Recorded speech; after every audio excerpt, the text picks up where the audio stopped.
आप देख रहे हैं इंडिया टाउन न्यूज भारत की बात। नमस्कार, आप देख रहे हैं इंडिया टाउन न्यूज भारत की बात और मैं हूं आपके साथ सुधीर मिश्रा। छत्तीसगढ़ की संस्कार धानी राजनांदगांव, जहां संस्कृति, शिक्षा और सादगी की पहचान है, लेकिन इसी शहर में आज एक ऐसा खतरा तेजी से फैल रहा है जो आपकी थाली में है, आपके बच्चों के गिलास में है और आपके घर की रसोई तक पहुंच चुका है। मैं बात कर रहा हूं नकली दूध, नकली खोवा, नकली पनीर और उनसे बने खाने पीने के उत्पादों से। और यह कोई छिपी सुनी बात नहीं, बल्कि एक भयावह सच्चाई है जो बाजारों और होटलों में खुलेआम बिक रही है।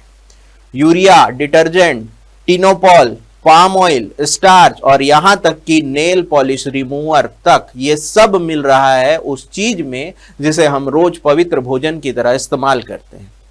आज की विशेष रिपोर्ट में सिर्फ एक खबर नहीं है, ये एक जन जागरूकता है, एक चेतावनी है और एक सवाल भी है, आखिर हमारी सेहत का जिम्मेदार कौन?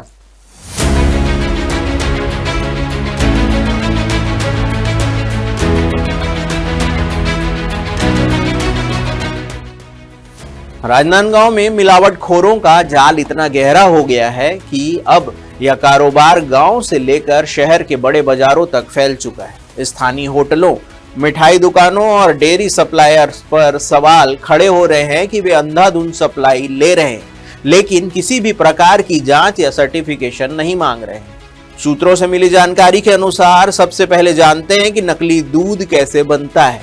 नकली दूध बनाने के लिए urea, detergent, glucose, refined palm oil और सिंथेटिक मिल्क पाउडर मिलाकर बनाया जाता है, जिसमें टिनोपॉल नामक केमिकल को सफेदी के लिए यूज किया जाता है। यह मिश्रण न सिर्फ जहरीला है, बल्कि किडनी, लीवर और हार्ट पर भी सीधा असर डालता है। और बात यहीं पर खत्म नहीं होती। बाजारों में मिलने वाला खोवा और पनीर भी असली दूध से नहीं बन रहा, बल्कि इसमें मिलाए जाते हैं पाम ऑयल, स्टार्च, खतरनाक केमिकल और आश्चर्यजनक रूप से नेल पॉलिश रिमूवर। यह सब घरेलू गैस चूल्हों पर तैयार किया जाता है, बिना किसी हेल्थ स्टैंडर्ड और बिना किसी अनुमति के। दुर्ग भिलाई में इसी तरह की फैक्ट्री पकड़ी गई थी, जहां पूरा का पूरा खेल गंदे केमिकल से मिलाकर बनाया जाता था और इससे निकले हुए पानी को, यानी कि वेस्टेज पानी को खेतों में बहा दिया जाता है। राजनांदगांव में भी ठीक इसी प्रकार की छिपी हुई फैक्ट्रियों के संचालन की शिकायतें लगातार बढ़ रही है। सबसे बड़ा सवाल यही है कि क्या खाद्य सुरक्षा विभाग कहां है? निगरानी टीमें निष्क्रिय क्यों है? छोटे दुकानदारों से लेकर बड़े मेगा मार्ट तक सब जगह मिलावट का सामान कैसे पहुंच रहा है? अभी कुछ दिन पहले संस्कार धानी स्थित विशाल मेगा मार्ट में एक्सपायरी प्रोडक्ट पकड़े जाते हैं, लेकिन नकली दूध या नकली पनीर के खिलाफ कोई बड़ी कार्रवाई अभी तक देखने को नहीं मिली। क्या यह लापरवाही है या फिर इस संगठित खेल को किसी का मौन समर्थन? स्वास्थ्य विशेषज्ञों के अनुसार नकली डेयरी उत्पादों से ये बीमारियां होने के खतरे बढ़ जाते हैं, जिनमें शामिल है kidney failure, liver damage, cancer, heart blockage, बच्चों में ग्रोथ रुकना, पेट में गंभीर संक्रमण और इसके अलावा और भी बहुत सारी चीजें। यूरिया से किडनी में पथरी तक का खतरा कई गुना बढ़ जाता है। डिटर्जेंट और टिनोपॉल शरीर में हानिकारक रसायन हैं जो कि शरीर को नुकसान पहुंचाते हैं, और पाम ऑयल लंबे समय से दिल की बीमारियां पैदा करने के लिए एक हानिकारक ऑयल है। चूंकि प्रशासन की कार्रवाई धीमी है और सैंपल चेक करके रिजल्ट आने में लगभग 2 महीने से ज्यादा का समय लगता है, इसलिए विशेषज्ञ घरेलू स्तर पर कुछ आसान से टेस्ट बताते हैं, जिनमें एक अमूमन टेस्ट है जिससे आप घर पर टेस्ट करके जान सकते हैं कि उसमें क्या चीज की मिलावट है। यदि यूरिया का टेस्ट करना है तो दूध में सोयाबीन को डाल दें, जिससे अगर वो फूल जाता है तो समझिए कि दूध मिलावटी है।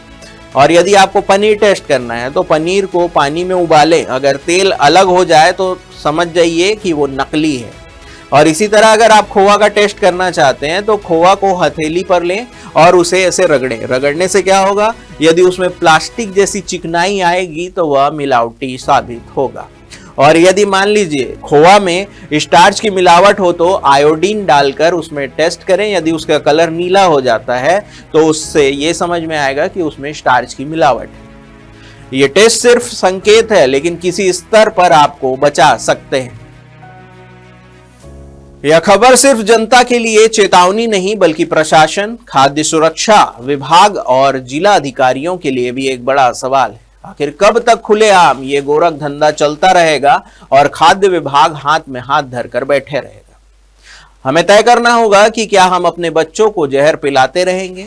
क्या हम त्योहारों पर नकली खोओं से बनी मिठाई खाते रहेंगे? क्या हम रोज सुबह यूरिया वाला दूध पीकर बीमार होने का इंतजार करेंगे? अब वक्त है कि तत्काल छापेमारी हो, नमूने जब्त हो, नकली डेयरी सप्लायरों को पकड़ा जाए और जन जागरूकता अभियान चलाया जाए। जनता भी सावधानी बरते, क्योंकि मिलावटखोरी सिर्फ अपराध नहीं, यह एक धीमा जहर है जो धीरे धीरे शरीर को अंदर से खा जाता है। फिलहाल के लिए बस इतना ही। मैं Sudhir Mishra, India town news से इसी गंभीर मुद्दे के साथ आपसे लेता हूं विदा। हम इस मामले की आगे भी अपडेट आपको देते रहेंगे। तब तक देश विदेश की बड़ी खबरों को देखने के लिए देखते रहिए इंडिया टाउन न्यूज, भारत की बात। नमस्कार। आप देख रहे हैं इंडिया टाउन न्यूज, भारत की बात।